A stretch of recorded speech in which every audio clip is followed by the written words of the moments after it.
আরেকটা প্রশ্ন করেছে, শীতকালে অনেক যুবকরা মেন লাইন থেকে কারেন্ট নিয়ে ব্যাডমিন্টন খেলে, তারা এটাকে কোনো গুনাহ মনে করে না, এ ব্যাপারে হুকুম কি?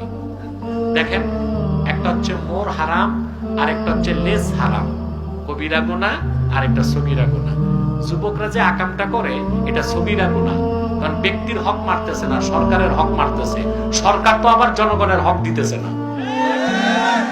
এটা জায়েজ হবে না, হারাম, তবে সগীরা, বুঝলেন? নট মোর হারাম, লেস হারাম। এইটার জিজ্ঞেস করলো না ব্যাডমিন্টন খেলা জায়েজ কিনা।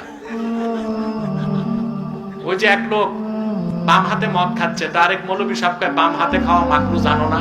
খায় কি? ওইটার খবর নাই। ব্যাডমিন্টন, ফুটবল, ক্রিকেট খেলা যাবে, শর্ত হচ্ছে পর্দা রক্ষা করতে হবে, নামাজ কাজা করা যাবে না, হাততালি দেওয়া যাবে না, জুয়া ধরা যাবে না।